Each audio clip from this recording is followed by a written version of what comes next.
Buenas tardes. Gracias por acompañarnos en este conversatorio internacional a propósito de los 5 años del Observatorio Universitario de Medios de la Universidad Antonio Ruiz de Montoya. Hoy día tenemos la primera de 3 fechas en donde vamos a conversar un poco, conocer, ver cómo ha sido este proceso y tal vez también pensar en cuáles son los retos y aquellos trabajos que deberíamos hacer a futuro. El Observatorio Universitario de Medios es un trabajo creado por la Universidad Antonio Ruiz de Montoya con apoyo de la Fundación MOME. Cumple 5 años y esto no hubiera sido posible sin la coordinación del profesor Franklin Cornejo, que hoy nos acompaña, y 2 de nuestros profesores, Birna Valdivia y Paul Maquet, que también hoy estarán con nosotros. Así que sin más, quisiera darles el paso un poco, que sean ellos los que nos digan de qué se trata, cómo ha sido este trabajo, y empecemos a conversar sobre estos 5 años de realización. Uno de los primeros aspectos que sería interesante conocer era un poco saber cuál ha sido este contexto, cuáles fueron esas búsquedas que iniciaron este interés por crear un observatorio de medios, un observatorio universitario de medios, ¿no? ¿Cómo fue esa experiencia de creación? Jenny, buenas tardes. Gracias por acompañarnos en este espacio y también saludo a Paul, a Virna y a quienes nos acompañan. También saludo a Antonio Molina, que está también con nosotros. Eh, bueno, en realidad yo soy un poco quien ha coordinado esto, pero en realidad ha sido una gran experiencia de aprendizaje para mí a partir de la experiencia de Paul Maquet y de Virna Valdivia, ¿no? Me parece que allí hemos tenido esa posibilidad de trabajar en equipo y de ir organizando los espacios del Observatorio de Medios. Entonces, cuando Jenny pregunta, digamos, cómo empieza la experiencia, pues la experiencia inicia cuando empezamos a observar nosotros dentro de la Escuela de Periodismo la necesidad de poder reflexionar sobre la práctica de los medios y el análisis de los medios o de los mensajes periodísticos en los medios en general, ¿no? Particularmente en prensa, en espacios de Internet y en la televisión. Y entonces, tal vez allí Paul y Virna nos pueden dar algunos detalles más sobre esos primeros informes, ¿no? El primer informe fue el de las elecciones 2016 y allí sería interesante que Paul y Virna nos puedan hacer algún comentario sobre ese inicio también. Virna, dale. Sí, no. Bueno, en principio, buenas tardes a todos y darles la bienvenida también a todos los que nos están acompañando. La verdad es un gusto tener este espacio para poder reflexionar sobre el camino recorrido, que 5 años es un quinquenio. Y es un quinquenio que ha sido con alta producción de conocimiento. Creo que en ese sentido es interesante. Y yo quería retomar un poco la pregunta que también nos hacía Jenny, ¿no? Y es cómo nació, cómo surgió esto. Yo creo que el más indicado de pronto allí es Paul. Le voy a dar solamente una entradita. Y es que en esta búsqueda de cómo los alumnos, cómo la carrera se va involucrando en generar mayor conciencia en la carrera misma, ¿no? En el sentido social de la carrera, porque tiene que tenerla. Ahí surge como un proyecto de investigación y en ese proyecto de investigación que no es un día que se les ocurrió y bueno, vamos a hacer observatorio, sino hay un periodo de investigación previa, de estudio, de tanteo que ha venido iniciando Paul y que ahí nos hemos ido enganchando y que ha sido realmente un camino recorrido en el que a lo largo de los temas de las dinámicas, de los grupos de estudio, de los ciclos, ¿no? Nos ha permitido ir creciendo, madurando, reflexionando. Dale, Paul. Sí, gracias, Birna, Franklin, Jenny, y un gusto saludar a toda la comunidad ruicina, eh, que, con la que hemos vivido tantas cosas, aunque no nos podemos ver físicamente en estos tiempos, es un gusto realmente estar por acá. Yo quisiera recordar además que la idea de hacer un observatorio en realidad nace de los estudiantes y las estudiantes. Yo recuerdo que hubo una asamblea de estudiantes de periodismo que se convocó, eh, yo creo que puede haber sido el 2014, o sea, un buen tiempo antes de que finalmente se cristalice.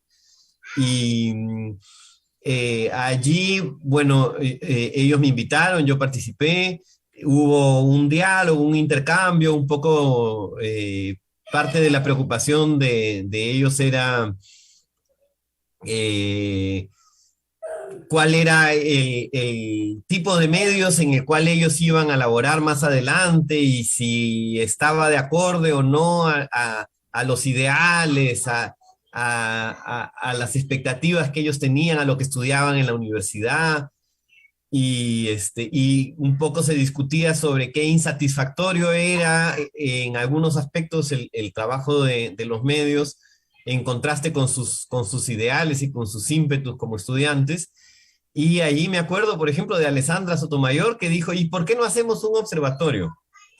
Este, claro, también previamente en los cursos, por ejemplo, yo llevaba opinión pública y siempre había esta, bueno, que es consustancial al periodismo, ¿no? Y a la comunicación, que no es eh, el objeto de estudio, sino es siempre en relación con la realidad. Y entonces, me acuerdo que hacíamos ejercicios para medir con eh, con regla cuántos centímetros cuadrados ocupaba cada tema en los periódicos. Y a partir de ahí, este ejercicio sistemático de conocer qué es lo que publican finalmente los medios de comunicación.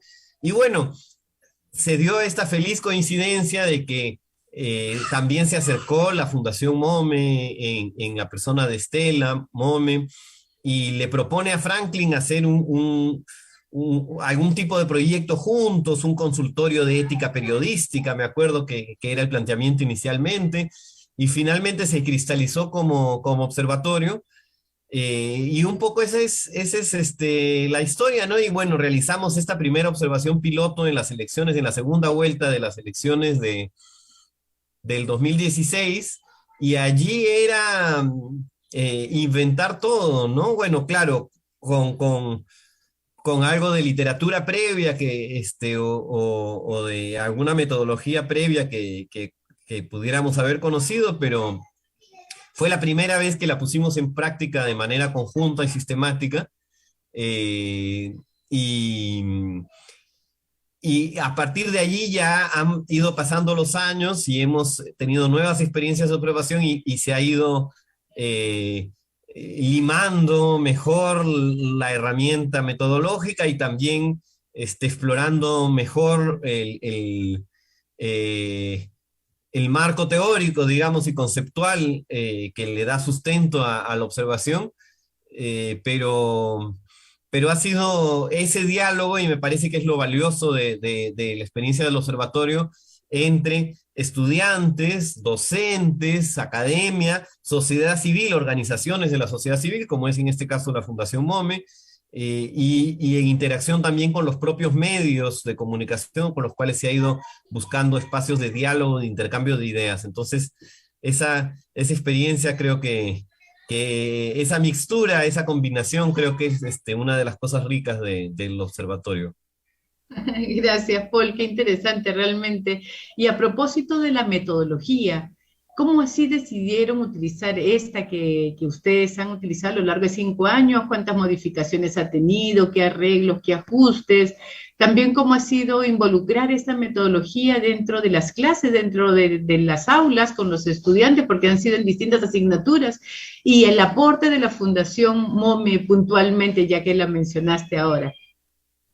Bueno, la metodología ha sido una construcción de camino, ¿no? Y ha sido una construcción de camino que, como bien decía Paul, empezamos como un piloto, ¿no? Y el piloto era efectivamente alrededor de las elecciones presidenciales del 2016. Revisando, porque para esta presentación revisaba un poco no solo los informes, sino las herramientas, ¿no? Que es el cuestionario. Hay una variación y en eso nos ha permitido ir madurando. ¿Cómo identificamos si antes, por ejemplo, nos acercábamos hacia el contenido periodístico a través de cuáles son los actores que surgen? Después nos estábamos preguntando ¿y cuál es el actor referente y cuál es el actor referido? ¿No? Entonces, tratando de desmenuzar un poco más, ¿no? Si se trata de un medio televisivo, tratamos de acercarnos no solo al uso de los formatos, sino a la extensión, porque la extensión nos da cuenta, la extensión en minutos y segundos nos da cuenta también de cómo ha sido explorado ese formato, y en ese sentido es interesante. Luego, y en los medios impresos de diferente manera, ¿no? Entonces, esa construcción metodológica ha sido un devenir. Lo otro que me parece interesante es cómo hemos casi estandarizado, ¿no?, la metodología en, primero, la definición del tema, la definición de los medios a observar, y la definición del tema en base a cuál es la agenda que en estos momentos nos está llevando y que está definiendo, ¿no?, el interés de tanto ciudadanos como nuestros propios alumnos, ¿no? Yo llevaba, por ejemplo, el curso de teoría política, y en el curso los alumnos muy interesados sobre cómo va el devenir de la política, ¿no? O en otro curso, cuando ya después nos llevaba mucho fenómenos de niño, ¿no? Cuando hubo todo este tema de desastres, ¿no?, muy fuerte en nuestro país, también era un tema válido a observar, ¿no? Entonces, retomando, era la identificación del tema, identificación de medios, la hipótesis, las variables a observar, ¿no? Y que eso nos pudiera llevar ya a la construcción del cuestionario, ¿no? Un poco así para definitivamente llegar a las diferencias, ¿no? Entonces, esto que parece una metodología fija, ¿no?, resulta siendo una construcción, porque es la construcción de la propia herramienta y la construcción de las propias inferencias, ¿no? ¿Qué llegamos a concluir? ¿Qué resulta de todo este proceso? Y eso, hacerlo en la sala, con los chicos, con los alumnos, es bastante enriquecedor. Sí, Virna, diría además que hasta cierto punto la experiencia del observatorio es lo que se llama una grounded theory, porque más que partir de hipótesis, lo que hicimos fue empezar a observar la realidad de manera sistemática, y a partir de lo que íbamos encontrando, hemos ido construyendo esas posibles hipótesis de explicación de lo que íbamos encontrando, ¿no? Me parece que eso habría que decirlo, no lo planificamos necesariamente así, pero en la práctica eso también ha sido parte del aprendizaje y de la riqueza, y ya con el conjunto, con la en la experiencia de 5 años, ya tenemos algunas hipótesis más consolidadas que comentaremos en los próximos minutos, sobre los límites y posibilidades del rol de los medios hoy día en el Perú y las propuestas de mejora que se podrían plantear, ¿no? Decir que efectivamente esta metodología, bueno, ha ido combinando además lo cuantitativo, que fue quizás lo inicial, esta idea de medir, de contar, de tener estadísticas, un poco con la idea de que salía del inicio de los diálogos con los estudiantes, de ya, tenemos la idea de que los medios no cumplen un papel satisfactorio, pero exactamente por qué, cómo lo podemos fundamentar. ¿Es eso así o es un prejuicio? Entonces la necesidad de poder medir y ver si ciertos temas están presentes o no están presentes y tener herramientas para la interlocución con una base más sólida, ¿no? Pero luego se ha ido explorando también las herramientas cualitativas y allí, por ejemplo, el análisis de las imágenes, del tipo de palabras que se utilizan para describir a los personajes en el Observatorio de Corrupción, por ejemplo, que se hizo los estudios de las portadas, ya no solamente con una mirada cuanti, sino también quali. En fin, diría que esa exploración ha ido construyéndose y fortaleciéndose, y nuevamente reconocer el soporte que dio la Fundación MOME a todo este proceso, en la persona también de Sandro Macasi, que fue nuestro asesor metodológico en todo un largo periodo y nos ayudó mucho a ir sistematizando literatura, metodologías, a revisar si las tablitas o las herramientas para llenar eran coherentes o no lo eran, de qué manera podían mejorarse. Y también el aporte de la Fundación a través de Amanda González y también de Katia Carrillo. Amanda, que se encargó de hacer un documento que está disponible también con toda una guía de los pasos a seguir para hacer un observatorio, que es sumamente útil para que esta experiencia pueda ser replicable. En fin, no quería que nos olvidemos de ese soporte fundamental de la Fundación MOME. Y bueno, decir también las falencias que ha tenido la metodología sin abundar en eso en este momento, pero, por ejemplo, una cosa en la que tenemos que ir desarrollando es el hecho de que la misma herramienta y la misma información sea analizada por pares de alumnos para verificar que estén viendo lo mismo, ¿no? Eso todavía no lo hemos hecho sistemáticamente, pero ya hemos empezado a hacer la revisión por pares a través de estos expertos internacionales, que también ha sido un aporte para fortalecer la herramienta, la metodología y las conclusiones, ¿no? Eso en cuanto a los aspectos metodológicos. Sí, me gustaría comentar, agregar a lo que ya se ha dicho aquí, que el apoyo de la Fundación MOVE fue importante, sigue siendo importante, por supuesto. Recuerdo que para poder, digamos, respaldar la idea de un observatorio, trabajamos antes del primer informe un focus group. Y entonces se realizó un focus group con estudiantes de, recuerdo, periodismo y comunicaciones de diferentes universidades de Lima. Y entonces allí salió un dato interesante, que los estudiantes les preocupaba, lo que dijo hace un rato Paul, ¿no? ¿Dónde van a ir a trabajar? Porque muchos de ellos sentían que había demasiado sensacionalismo y farándula, ¿no? Entonces, no se estaban preparando para hacer ese tipo, ¿no? de periodismo o construir un mensaje periodístico de ese tipo. Entonces, algunos veían eso como un problema, otros los veían como algo normal, ¿no?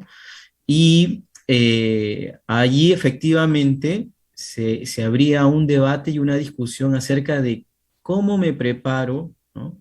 Y qué escenario o qué escenarios se presentan en ese futuro mercado laboral también para los estudiantes egresados de periodismo y comunicaciones, pero además qué tipo de periodismo tenemos en el país, ¿no? Y claro, desde una escuela de periodismo son preguntas muy válidas, ¿no? Entonces, efectivamente, el Observatorio de Medios ha ido construyendo desde preguntarse con la realidad, esa relación con el contexto sí que nos ha parecido siempre necesaria y además, bueno, es parte de nuestra misión un poco con la pedagogía ignaciana desde la Universidad Jesuita, ¿no? Ir dialogando con la sociedad a través de este tipo de herramientas y de experiencias, ¿no? Y ya para dejar el espacio a Jenny, en relación a la metodología, cuando Virna dice que es una herramienta que se ha ido construyendo en el camino efectivamente, y tenemos una ficha de observación, es decir, cada informe tiene una ficha de observación y tiene una base de datos, ¿no? Entonces, allí están un poco las evidencias, esa es como nuestra piedra de toque, ¿no? Para ir a ver, digamos, las noticias, los actores referidos, los actores referentes, y cómo es que desde allí podemos partir también con una interpretación. Y además decir que es necesario este tipo de ejercicio porque en el periodismo hay mucho de interpretación. Entonces, es una riqueza efectivamente conversar estos temas con los estudiantes a partir de una herramienta que la podemos construir así, en equipo, ¿no? Muchísimas gracias, realmente bastante interesante y creo que sobre todo bastante consciente, ¿no? Reconocer aquellos aspectos en los que se pueden mejorar. Respecto a la temática, en estos 5 años el OUM ha trabajado más o menos 3 bloques representativos, ¿no? Temas además súper importantes y en agenda continua en nuestros medios, ¿no? Uno es el de la corrupción, otro es acerca de las elecciones. Se trabajaron 2 y hasta 3 momentos de elecciones nacionales, presidenciales y municipales, y uno que involucra otros temas que son súper importantes, género, discriminación, ambiente, ¿no? Lo cual hace que un observatorio de medios como el nuestro esté siempre con la temática de agenda, ¿no? Lo que es. Nos gustaría conocer un poco los resultados más relevantes que existen de estos 3 grandes áreas temáticas que ustedes han trabajado. Si les parece, Paul, Virna, yo puedo compartir aquí un PowerPoint con la lista de los informes y de allí vamos comentando los resultados. Pues aquí está, ¿no? Estos son los informes que hemos trabajado. Hay un informe que tiene 2 partes, ¿no? El de corrupción, que se trabajó en el segundo semestre de 2017 y el primer semestre de 2018. Y bueno, cada informe digamos, tiene como resultado la aplicación de la ficha de observación dentro de las aulas, en los cursos de Virna, de Paul, en algunos de mis cursos también, en el caso de los últimos informes.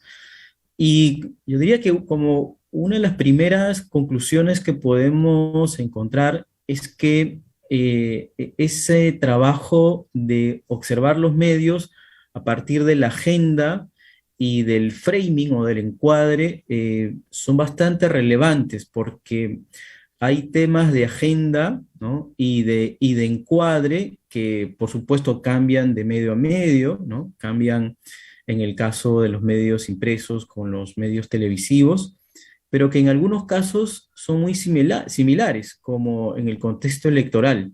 Entonces, a veces algunos estudiantes dicen, pero ¿cómo así un medio tiene una noticia política que es muy similar al de otro medio, ¿no?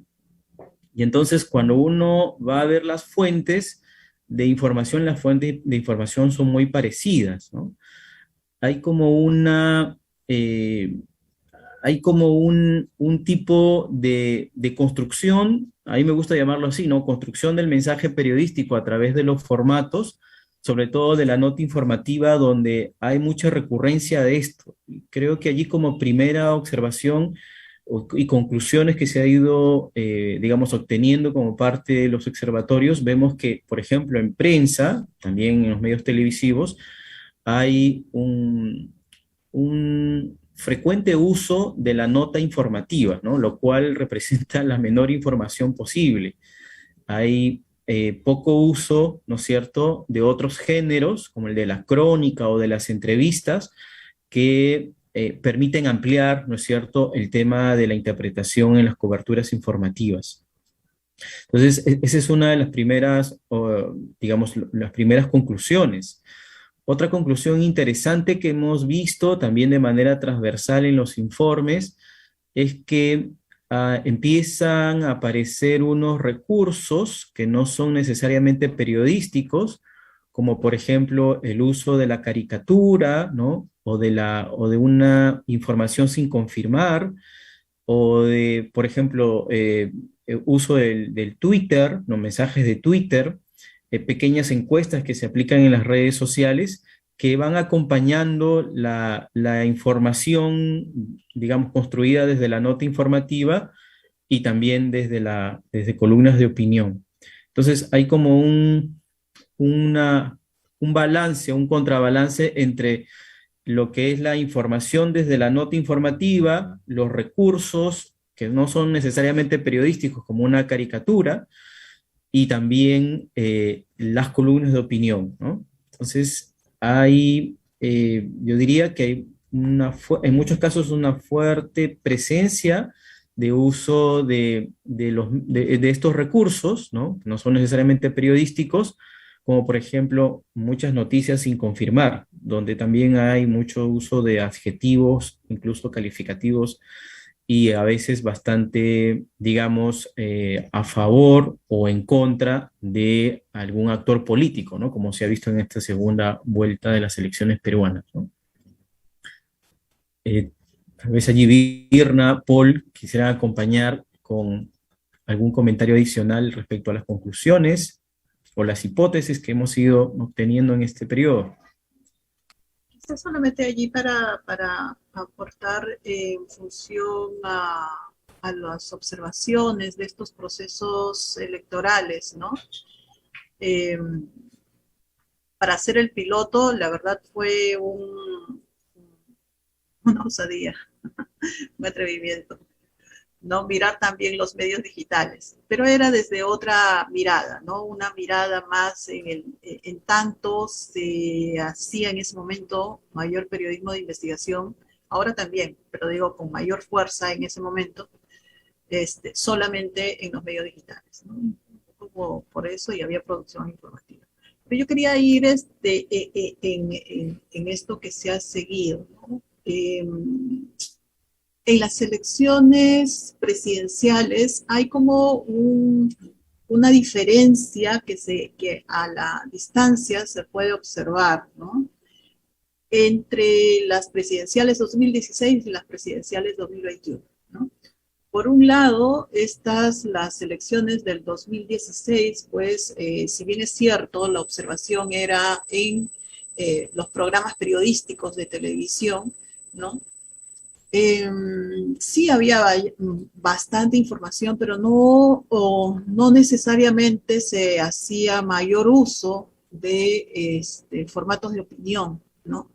Era alrededor de cómo se trabajaba mucho con el personaje a través de entrevistas en vivo, ¿no? Digamos que ese era el formato muy usado, y conforme se iba, no ingresamos al tratamiento de la entrevista, pero sí podíamos observar que este formato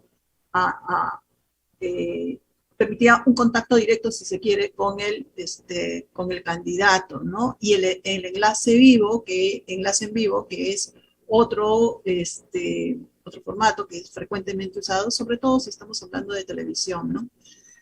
A diferencia de estas últimas elecciones, donde hemos podido observar que hay un mayor uso de formatos. Ya nos ha mencionado, adelantado Franklin, que la opinión estaba muy presente, ¿no? Los formatos de opinión fuertemente presentes en las últimas elecciones. Y en estas últimas elecciones también hemos podido observar, interesante, haciendo ya un recuento sobre el tono de la noticia, ¿no? Cómo había un mayor o mejor uso del tono negativo, tono positivo, tono neutro, ¿no? Y cómo esto iba ingresando en el uso de la nota informativa. Otra cosa que estaba muy presente, a diferencia del 2016, es el sarcasmo, el uso del sarcasmo, ¿no? El uso del sarcasmo, sobre todo en las notas breves, en las cortitas, en las chiquitas, ¿no? Este recurso que puede ser usado a favor o en contra, no se sabe, pero sí está presente como lenguaje periodístico, ¿no? Y eso nos llamaba mucho la atención también y salía con los alumnos. Por otro lado, en el 2016, los géneros que se usaban fuertemente se balancea tanto entre opinión, fiscalización y la promoción del debate, ¿no? Que es diferente en este otro. Vale precisar que en las elecciones del 2021 nosotros nos hemos restringido a observar el segundo debate electoral, no la segunda vuelta, ¿no? Solo el debate electoral. Entonces, con mayor, quizás eso explica, ¿no?, que con mayor fuerza se retomara todo este uso del lenguaje usado dentro del debate electoral y cómo eso ha sido replicado por los medios, ¿no? Y en algunos casos, qué tipo de frases, uñas, ¿no?, han sido retomados tanto en los recursos humorísticos, ¿no?, en las notas de humor, como en las chiquitas, en las breves, que prácticamente era un ve y dile, o en los formatos de opinión, ¿no? Y finalmente, otra cosa diferenciada que está dentro de estas últimas elecciones es la constante recurrencia a mirar los futuros escenarios, ¿no? Futuros escenarios negativos, ¿no? Sabemos no necesariamente a partir de las encuestas, sino a partir de las posiciones de cada candidato, ¿no? Entonces, esas son un poco las diferencias de cómo ha ido navegando, digamos, navegando los medios de comunicación en los procesos electorales, ¿no? Y con mucha diferencia, por supuesto, en las elecciones municipales regionales, que si bien es una cosa clarísima que allí sale y es muy fuerte, es esto que siempre tratamos de combatir, y es cómo hacemos que los medios de comunicación sean cada vez menos centralistas, ¿no? Es decir, reproducir información también. Fíjense que se trata de elecciones municipales regionales, sin embargo, si bien es cierto, estamos en Lima, son medios de Lima, metros nacionales, pero no se reproduce información de las elecciones regionales, mínimo, ¿no? Entonces, estos vicios que aparecen recurrentemente, ¿no? Y la información en esos casos es mucho más descriptiva, ¿no? Descriptiva, 5, 6 candidatos que son los que priorizan o prevalecen, mejor dicho, en las diferentes notas, formatos, ¿no? Etcétera. Son aquellas las cosas fuertes, ¿no?, que se ha podido observar. Voy a leer solamente uno porque me llama mucho la atención, y esto nos remite a cómo podemos discutirlo dentro de clase, ¿no? Y cómo esto se puede sacar a generar o a promover mayor debate, inclusive dentro del aula, ¿no? Ambos candidatos no tuvieron inconvenientes en dejar en evidencia que querían llevar la campaña a extremos de farándula. Lo pudimos observar con la organización del debate al paso de un momento a otro. como el de Chota o el de Penac Santa Mónica, ¿no? Entonces son sobre los hechos. Y luego, la utilización de las palabras recurrentes, ¿no? Preguntamos cuáles serían las palabras recurrentes en el curso de estudios de audiencia. Y ahí aparecía corrupción, Cerrón, Fujimori, ¿no? Corrupción, Cerrón, Fujimori, tirapiedra. Son palabras recurrentes que aparecían dentro del debate, ¿no? Entonces, ¿cómo eso nos llevaba a reflexionar sobre el tratamiento, ¿no? Y el posible perfil que se estaría colocando dentro del debate electoral, ya en la agenda de la calle, digamos, ¿no?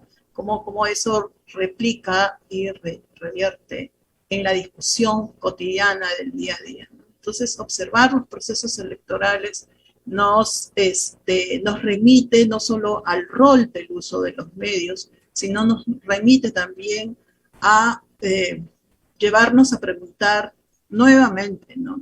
¿Pueden los medios tener responsabilidad con sus audiencias teniendo un rol político? ¿O son los medios de comunicación un actor político? De repente sí, de repente no. Y si pueden serlo, ¿por qué no? Porque tienen un rol dentro de la sociedad, ¿no? Pero ¿cómo está llevando o cómo se está llevando ese rol, ¿no? Es una de las preguntas o discusiones permanentes que suele haber en clase dentro de la observación de este tipo de procesos políticos.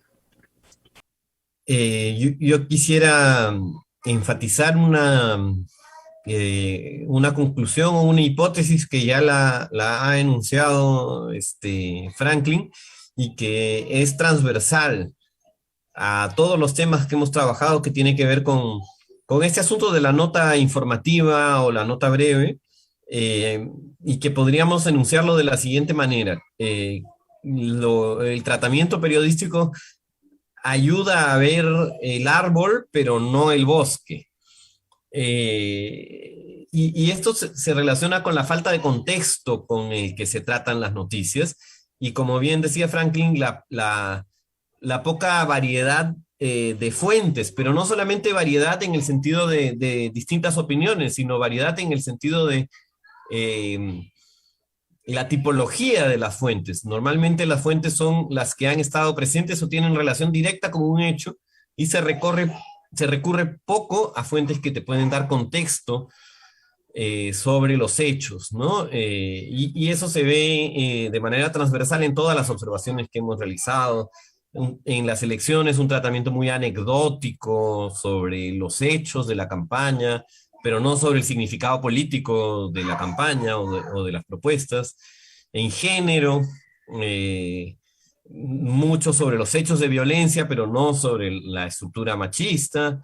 En el tema del niño costero, también las inundaciones, pero no el contexto relacionado a gestión de riesgos de desastres. Y en fin, podríamos revisar que en todo se repite este patrón. Y en el tema de corrupción, que ya es el que voy a entrar con un poquito más de detalle, esto se evidencia también en la medida en que el tratamiento tiene un enfoque, como lo hemos denominado en el informe, judicial, fiscal, que se enfoca principalmente en los hechos judiciales o en los argumentos de la fiscalía, y en las actividades de indagación propiamente fiscal judicial, es decir, hay un allanamiento, hay una audiencia, todos hay una audiencia de control de acusación, o hay una reunión de los fiscales con los testigos de Odebrecht. Todos estos hechos se van narrando en los medios periodísticos más importantes, tradicionales, sobre todo en los de prensa impresa, escrita, que son los que analizamos. Pero hay un tratamiento bastante escaso de otros ángulos, otros enfoques, ¿no? Para poner un ejemplo que me parece muy elocuente, en el periodo que estudiamos durante durante el informe sobre corrupción, que es básicamente el 2017 y se refiere básicamente a Lavallato. Estaba completamente dominada la agenda de corrupción por el caso Lavallato. Dos de los casos más notorios en ese periodo son los de Humala y Heredia, por un lado, y el caso de la campaña de Fujimori, por otro lado. Ambos casos tienen que ver con financiamiento ilegal de campañas. Y sin embargo, en todo ese periodo estudiado, encontramos apenas un titular que se refería a los asuntos de la normativa sobre financiamiento de campañas. Entonces, ¿cómo puede haber tanto desequilibrio en la agenda? Lógicamente se tienen que tratar los hechos que van ocurriendo, es decir, hay prisión preventiva para un expresidente, obviamente eso va a ser noticia. Hay prisión preventiva para una ex candidata, naturalmente va a ser noticia y va a ocupar primeras planas, probablemente más de un día. Pero cuando ya uno ve el conjunto, lo que se ve es un desequilibrio entre el tratamiento de estos hechos bajo un encuadre básicamente judicial, fiscal, y la tematización del problema y un encuadre que podría llamarse de discusión de causas y consecuencias o de causas y soluciones para los problemas. Ese encuadre está bastante ausente en el periodo estudiado y de acuerdo a la discusión que tuvimos en la elaboración del informe, evidencia que los medios periodísticos impresos terminan fungiendo de cronistas judiciales, que es parte de su función, pero no es toda su función. Y terminan renunciando, abdicando de su función de colocar temas en la agenda pública y abrir la discusión sobre temas de agenda, ¿no? Esto con relación al enfoque judicial y la falta de una tematización de los problemas y la falta de una diversidad de encuadres, ¿no? Cosa que se solucionaría también con una mayor diversidad de fuentes, no recurrir solamente a las fuentes fiscales, judiciales o a los dimes y diretes de los políticos. Yo no fui, yo no lo hice, yo no estuve, sino también recurrir a otro tipo de fuentes que pongan un contexto y una perspectiva de más amplio alcance sobre los temas que se tratan, ¿no? Entendiendo, por supuesto, que la prensa diaria es prensa diaria y no es una revista académica, ¿no? No se trata de caer en el otro extremo, pero sí es parte de la función de la prensa abordar de manera más profunda y con mayor contextualización y con mayor diversidad de encuadres los temas de la vida diaria y de la vida cotidiana. Y ayuda mucho la comparación que hicimos en este enfoque, en este informe sobre corrupción, porque aquí se observaron un conjunto de medios impresos, pero también se observó un conjunto de medios digitales especializados en investigación de casos de corrupción, y reporteros, Ojo Público, Convoca, y la comparación entre la agenda y la cobertura de estos dos tipos de medios echa muchas luces sobre lo que estamos diciendo, porque en el caso de los medios digitales sí se verifica una mucho mayor diversidad y sobre todo se verifica una menor dependencia de los hechos judiciales y fiscales y una mayor iniciativa de investigación propia. Y allí vemos, por ejemplo, que los titulares no son sobre Humala, sobre Toledo, sobre Alan García, principalmente, sino son sobre estos agentes que operan tras bambalinas en los casos de corrupción y que pueden muchas veces conectar casos distintos. Los operadores que tienen la cuenta offshore en Panamá o en las Gran Caimán, los operadores que fungen al mismo tiempo relacionados a varios casos y no solamente a un caso, por lo tanto, trascienden el asunto de partidario de partisanos políticos y revelan modus operandi más, de más largo alcance, ¿no?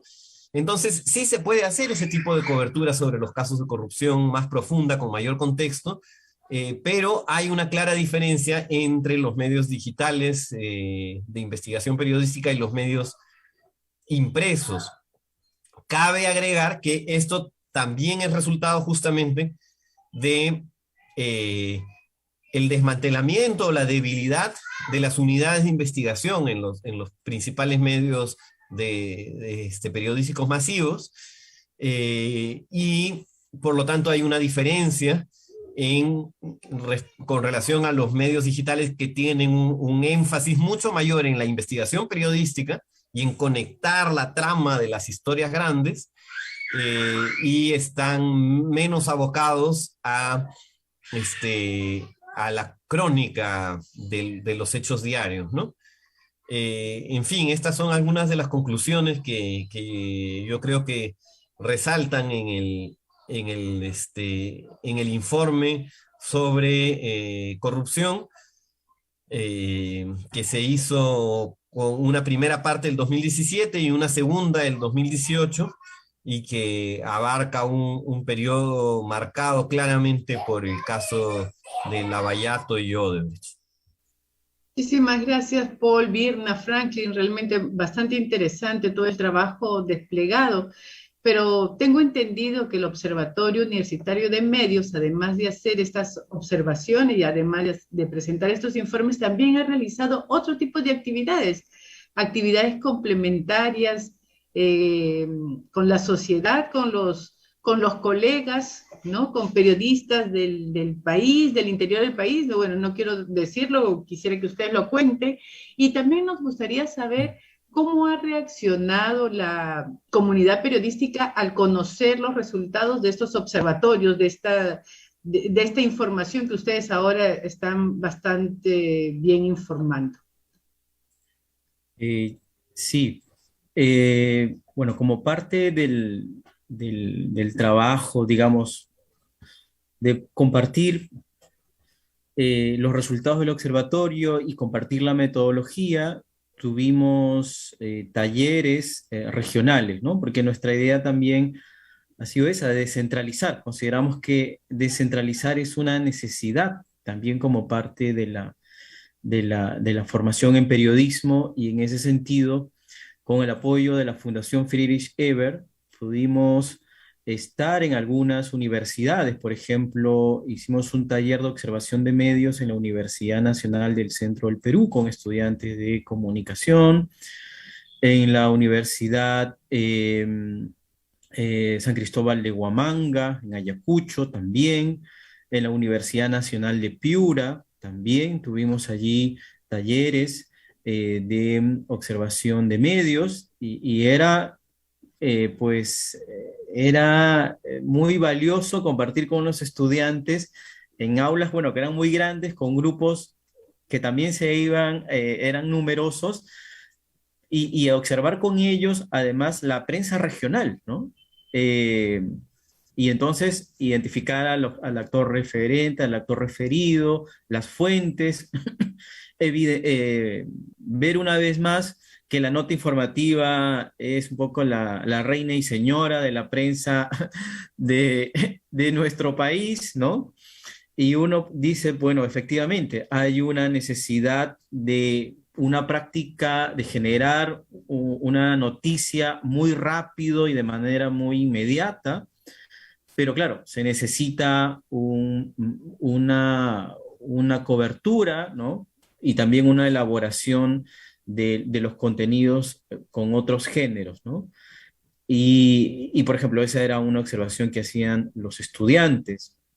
Recuerdo también en un taller en Ayacucho, que muchos estudiantes lamentaban no encontrar entrevistas, ¿no? Ni tampoco encontraban crónicas o perfiles, ¿no? Periodísticos en la prensa local. Es más, algunos no conocían siquiera, que nunca habían leído un perfil, ¿no? Entonces, estoy hablando en algunos casos de estudiantes que estaban, bueno, empezando la carrera, pero querían saber algo más, otros que estaban terminando la carrera, entonces teníamos grupos muy diferentes, ¿no? Pero en todos los casos, una experiencia valiosísima, también de retroalimentación, porque sí que consideramos necesario poder tener observatorios que también, digamos, a partir de los talleres, nos permitan esa retroalimentación desde las aulas, ¿no?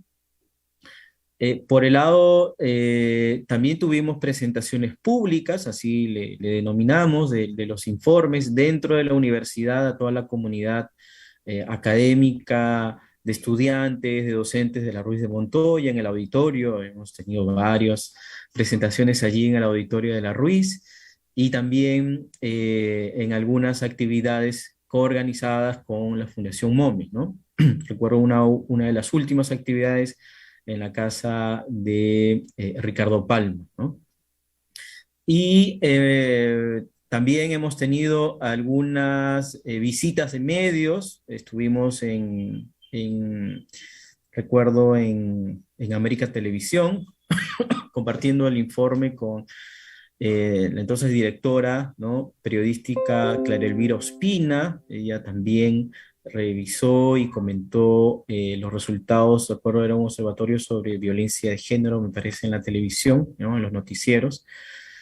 Y también estuvo ella y efectivamente estaba reconociendo que había en algunos casos, a veces un exceso, ¿no?, de imágenes muy sensacionales o con demasiada carga, digamos, digamos, de exceso en relación a ciertos encuadres, ¿no? Por ejemplo, recuerdo un comentario que se hizo en esa reunión respecto a que estaban retirando algunas imágenes de los noticieros donde se veían enfoques de ataúdes o de velorios, ¿no? Porque eso, pues, estaba de alguna manera afectando la intimidad y la privacidad de las personas en un momento de duelo, ¿no? Entonces, era algo que se veía en los noticieros y que ahora, pues, no lo estaban haciendo más, ¿no? Entonces, ese tipo de situaciones recuerdo que lográbamos conversar. Recuerdo también una reunión con la mesa de redacción del diario La República, ¿no?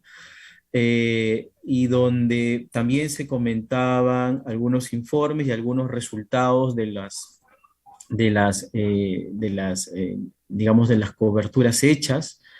Recuerdo algún comentario de algún periodista también que decía que debido al trabajo, digamos, digamos, cotidiano, ¿no?, de ir produciendo informaciones, muchas veces no se da el tiempo, ¿no?, para tener esa retroalimentación y ese análisis de la cobertura diaria, ¿no? Entonces, en muchos casos, pues era necesario ello. Claro, existen reuniones entre redactores, pero muchas veces para ver el día a día, pero faltaba darse un tiempo para revisar lo ya producido, ¿no? Entonces, esa retroalimentación la pudimos tener y digamos, se pudo dar en estos periodos, ¿no? Gracias, Franklin. Quería hacer una pregunta más antes de terminar. Creo que tengo un problema de cámara en este instante. ¿Cuáles son los retos que tiene el OUM? Pensando, han pasado 5 años, como decía Virna al inicio, es un quinquenio. Pensemos en el próximo quinquenio. ¿Qué nos espera? ¿Qué cosa podríamos hacer? ¿Cómo lo ven? ¿Qué esperan alcanzar? Creo que sería interesante también hablar acerca de este compromiso que tenemos para futuro, ¿verdad? Sí, yo creo que bueno, los retos son muchos, ¿no? Y las cosas, las posibilidades de lo que se puede hacer también. Una cosa que queda pendiente en la línea de lo que contaba Franklin de la relación con universidades de las regiones, es la idea que que hemos compartido en algún momento de hacer como una red de observatorios, porque claro, lo que ocurre en Lima, el tratamiento que dan los medios de Lima a las cosas, eh, no, no agota la complejidad de la labor periodística en el Perú, y lo que ocurre en las regiones puede ser parecido en algunos elementos, lo mencionaba Franklin, también puede ser distinto en otros elementos, y nosotros basados en Lima no podemos eh, estudiar, digamos, a las radios locales, a la prensa regional, a los canales de televisión regionales, y sería muy valioso establecer alianzas con entidades, universidades en las regiones, eh, para tener una mirada más completa, ¿no?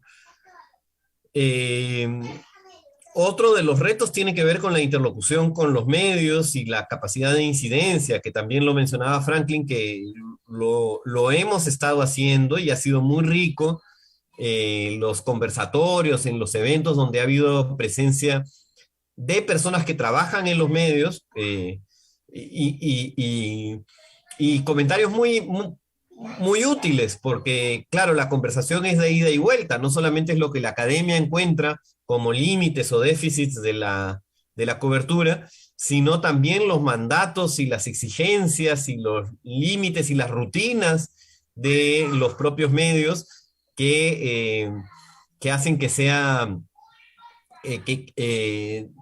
complejo el trabajo que se realiza desde los medios, ¿no? Yo recuerdo, por ejemplo, para poner un caso muy concreto, criticábamos la cobertura anecdótica de las campañas electorales, pero tuvimos una presencia de la responsable de medios digitales de la República, y ella nos contó todo el trabajo que le había costado al diario hacer una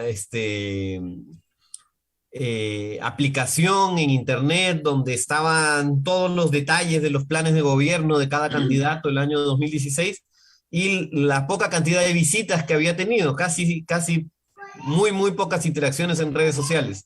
En cambio, ponían una cosa escandalosa, una denuncia contra algún candidato, y claro, eso reventaba en redes sociales. Entonces, allí viene el tercer reto que quisiera mencionar, que nos lo habíamos planteado desde un comienzo, y, y deberíamos avanzar en esa dirección, que es este asunto de convertir un círculo vicioso en un círculo virtuoso, y que tiene que ver con trabajar no solamente en lo que hacen los medios, sino también en las audiencias. Mejores medios necesitan también audiencias más exigentes y audiencias que le den más valor al trabajo periodístico profundo y de calidad. Y eso también es un reto por delante, ¿no? No solo los medios tienen que superar su tendencia al sensacionalismo y a la cobertura simple, sino también las audiencias deben tener una mayor exigencia y búsqueda de calidad en la cobertura noticiosa. Esos creo que son algunos de los retos que tenemos por delante, y también escribir más, sentarnos a poner los resultados y los análisis de nuestro trabajo, también en artículos, también en publicaciones. Ese es un reto que tenemos también en pendiente. Eso, se trata de una agenda pendiente en la que es súper interesante tener un espacio más o menos, a ver, diría, estable, permanente, pero donde los alumnos puedan escribir y aportar, ¿no? O sea, de hecho, sus informes pueden generar diferentes artículos, varios artículos, esos pueden retroalimentar una palestra, ¿no? No solo dentro de la RUI, sino hacia afuera, ¿no? Entonces, de pronto eso nos queda como agenda pendiente. Pero también creo que hay un tema, y es, de hecho, en el curso este último que vimos, armamos una encuesta muy empírica, pero una encuesta y el mayor consumo de medios por donde se informa, ¿no? Todas estas personas que respondieron a la encuesta son redes sociales. Entonces, es urgente, ¿no? Un monitoreo de la producción informativa de redes sociales que no sea necesariamente periodismo de investigación. ¿Por qué? Porque precisamente para identificar aquello que nos acaba de decir Paul, ¿no? Porque de hecho se da, ¿no? Hay una vorágine dentro de las producciones informativas que tienen una dinámica que a veces no las olfateamos desde fuera, pero es necesario mirar. Otro tema urgente, pero eso yo creo que es como una aspiración. Pero recuerdo, por ejemplo, la Universidad de México que hace un estudio de los medios de comunicación desde dentro, ¿no? De la propia dinámica de los medios de comunicación, cómo produce, cuáles son sus procesos de producción, cuáles son cuál es el personal que trabaja, ¿no? Y este personal, en qué condiciones trabaja, hay más mujeres, hay más hombres, cuáles son las oportunidades laborales, porque todo eso forma parte también de esta dinámica periodística, ¿no? ¿Cómo está la situación de los medios de comunicación, ¿no? Que excede, obviamente, una observación de medios, ¿no? Ya no es la metodología de observación de medios, pero, digamos, son temas que son vigentes y que nos llama a mirarlos desde fuera. A mí me gustaría agregar algo más, ¿no es cierto? Me parece que es importante también tomar conciencia de cómo es que los medios, a través de sus coberturas, sus noticias e informaciones, permiten construir confianza, ¿no? Algo de lo que adolece mucho la sociedad peruana. Hay todo lo contrario, ¿no? Hay mucha desconfianza, mucho odio, conflicto, confrontación, polarización, ¿no? Y eso también se encuentra en las narrativas de los medios, ¿no? Medios tradicionales, muchos de ellos, por supuesto, también. Entonces, me parece que allí nuestro objetivo también es aportar a cómo se puede entender que desde los medios se puede construir también confianza, ¿no? Y aspiramos en algún momento a emitir pequeños informes, algo más pequeño, más breves, y enviarlos a los medios en la intención también de tener esas conversaciones, ¿no? Compartir un poco estos resultados obtenidos. Y eso va de la mano también con uno de los roles de los medios, ¿no? El sentido de humanizar, ¿no? Es decir, tener unos encuadres, unos enfoques donde no se ve al otro con desconfianza, con odio o con burla, ¿no? Es algo que lamentablemente en muchos casos se ve en los medios, y me parece que eso es algo de lo que tenemos que tomar conciencia para poder vivir con una cierta calidad de vida en una sociedad civil, ¿no? Aprender a respetarnos, a reconocernos, a confiar en nosotros mismos, y me parece que en este momento hay una buena parte de esa narrativa que viene de ciertos medios donde se construyen esas desconfianzas y esos rechazos, ¿no? Otro de los desafíos es el de hacer informes sobre radios regionales, ¿no? El papel de la radio regional en la democracia, en la construcción de ciudadanía, a mí me parece interesantísimo, y allí habría mucho que aprender, ¿no? De cómo es que, pese a que no tienen los financiamientos o no tienen en muchos casos la posibilidad de tener un gran equipo humano, logran, ¿no es cierto?, hacer coberturas muy dignas, ¿no? Y muy esperanzadoras para muchas personas que no tienen representación y voz en muchas partes de las zonas rurales de nuestro país, ¿no? Entonces, para mí eso es retador, un sueño. Esperamos que alguna vez se pueda concretar esa red interregional y podamos tener algunos informes de radios, ¿no?, de ese tipo. El otro reto también es cómo, efectivamente, hace un momento lo decía Virna, ¿no? Cómo entender la dinámica de las redes sociales en tiempos de noticias falsas y desinformación, ¿no? Estamos viviendo en una pandemia donde en muchos casos por las redes sociales se produce lo que se llama la infodemia, es decir, noticias falsas con noticias verdaderas, todas en un mismo espacio de red social, en Facebook, en Twitter, ¿no? En Instagram, en TikTok, ¿no? Entonces, ¿cómo lograr tener esa capacidad crítica para por lo menos entender que esas informaciones pueden herir susceptibilidades, pueden atentar contra la identidad de una persona, pueden incluso generar problemas a la salud, ¿no? Allí también considero que ese es un reto, ¿no? Que tal vez desde el observatorio podríamos ir, digamos, conversando y compartiendo esas reflexiones. Y un tema adicional es que, por supuesto, siempre, por eso nuestro observatorio no es observatorio de medios, sino es observatorio universitario de medios, la participación más activa de los estudiantes, ¿no? Tal vez con algunos videos comentando sus avances, con algunos mensajes, digamos, a través de las redes sociales, ¿no? Motivando a otros acerca de, por ejemplo, la importancia de la alfabetización mediática, la importancia de conocer sobre las noticias falsas, la desinformación, o lo que significa la construcción de una narrativa de los medios, o los temas de conflicto, de desinformación. Es decir, lo que se va aprendiendo me parece que es retador compartirlo y me parece que el espacio del observatorio puede facilitar también esa oportunidad y que los estudiantes también puedan decir lo que piensan, ¿no? Eso me parece a mí muy retador, ¿no?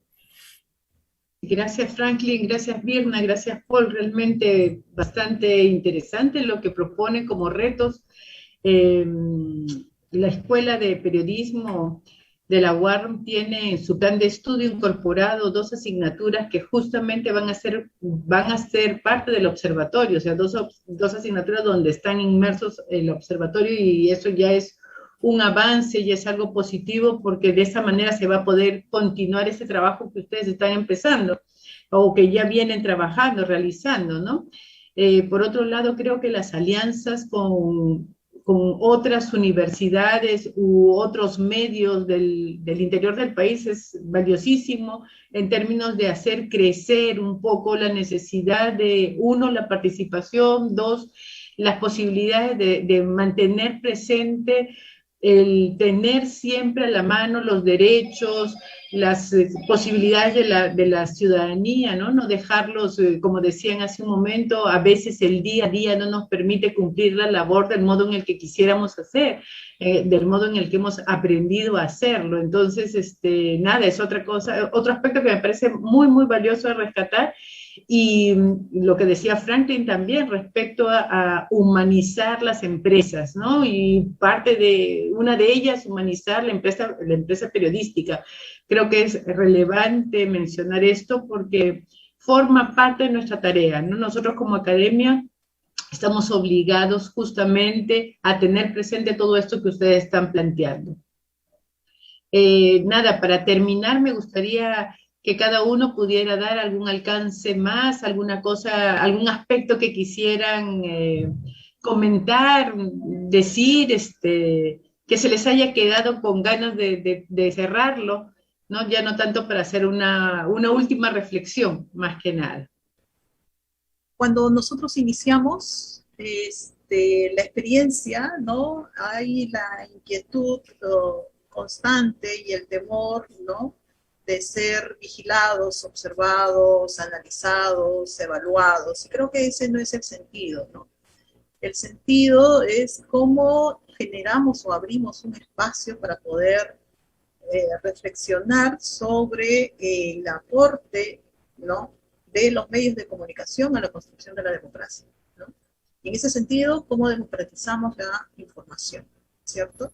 En qué medida se da. Y creo que ese es un camino que se está construyendo, Y de hecho, cuando se hacen las devoluciones a los medios o a diferentes espacios, surgen este tipo de inquietudes también, ¿no? Y se aprecia esto, ¿no? Esta capacidad autorreflexiva de poder decir, nos hemos visto atrapados, ¿no? Por la dinámica del día a día y necesitamos que vengan a decirnos desde fuera, porque nos dicen con otra mirada, ¿no?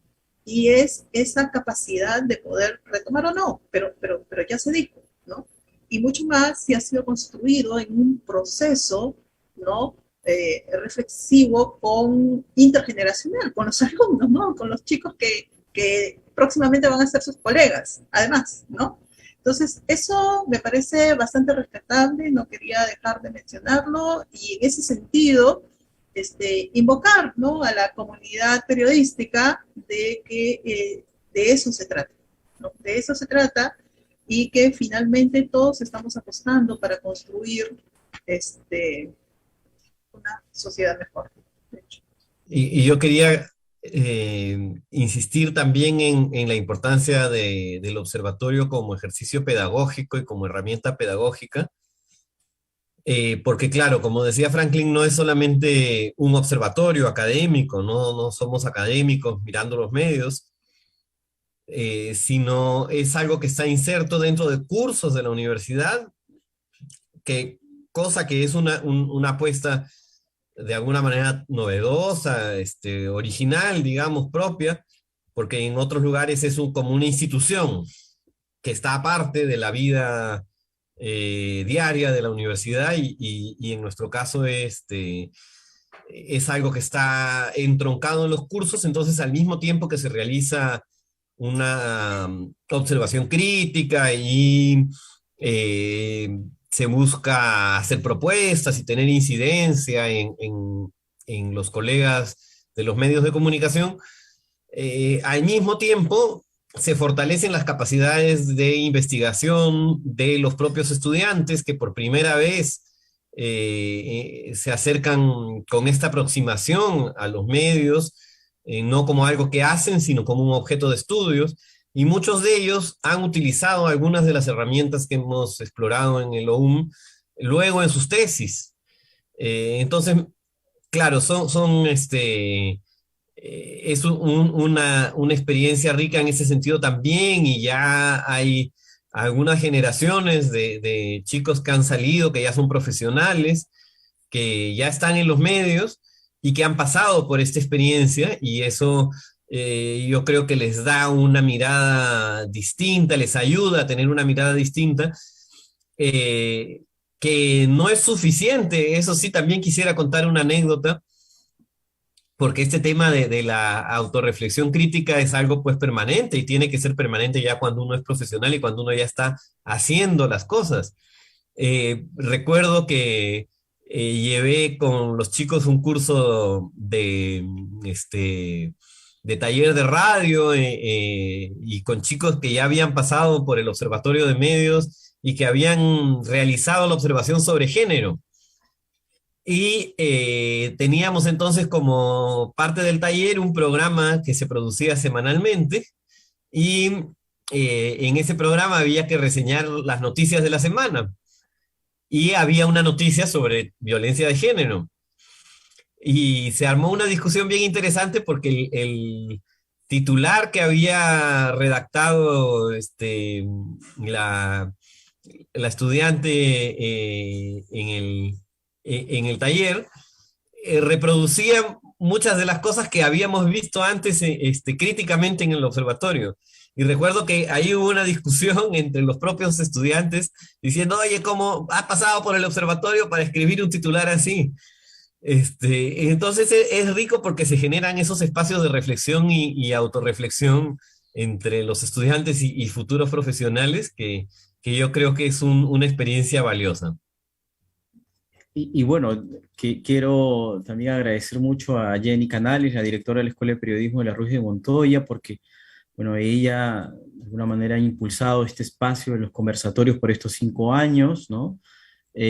También está logrando de alguna manera institucionalizar el observatorio dentro de la escuela con estos cursos que forman parte del plan de estudios, y sabemos que el plan de estudios dice mucho, es la identidad, ¿no?, de una universidad, de la propuesta académica, ¿no?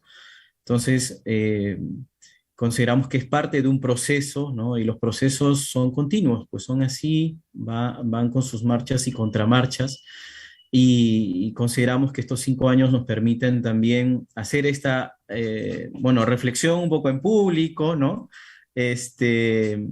Y bueno, vernos de alguna manera entre nosotros nos va recordando un poco los tiempos que le hemos dedicado al observatorio, las actividades con los estudiantes, ¿no?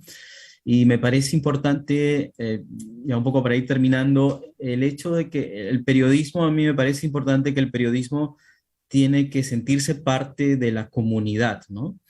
Esta es un poco la idea aristotélica, ¿no? Aristóteles dice que para ser feliz tienes que sentirte parte de una comunidad. Si no estás en una comunidad, no logras la felicidad, ¿no? O sea, no puedes mirarlo todo desde afuera. De alguna manera tienes que estar desde adentro para que dentro de la comunidad puedas encontrar un tipo de felicidad, ¿no? Entonces me parece que el observatorio busca eso, ¿no? Construir una comunidad a partir de nuestros debates, por supuesto, construyendo nuestras esferas públicas, nuestra opinión pública, ¿no? Nuestros devenires como universidad, como futuros profesionales, en el sentido de construir una comunidad, ¿no? Con un sentido y significado en el que nos reconozcamos, pues, como ciudadanos de este país y logremos estar juntos, digamos, pese a nuestras diferencias, que siempre las hay, pero construyendo una comunidad, ¿no?, ciudadana de sociedad civil, que me parece que en los últimos años es de alguna manera lo que nos ha permitido seguir adelante como democracia, ¿no? Entonces, me parece muy valioso que desde el observatorio podamos aportar con nuestro granito de arena a construir esa comunidad. Muchísimas gracias a ustedes que han hecho posible estos 5 años del Observatorio Universitario de Medios de la Universidad Antonio Ruiz de Montoya. Muchas gracias a todos los que nos han estado siguiendo por el Facebook de la escuela. Y quiero invitarlos al próximo miércoles a las 5 de la tarde a una nueva charla, un nuevo conversatorio, Medios, Democracia, Periodismo de Calidad y Cobertura Periodística, en donde tendremos invitados de Buenos Aires, de Washington y de Chile. Los esperamos que esto haya sido gratificante para ustedes. Es el inicio de 3 conversatorios a propósito de los 5 años y vamos por más años. Muchas gracias. Buenas tardes.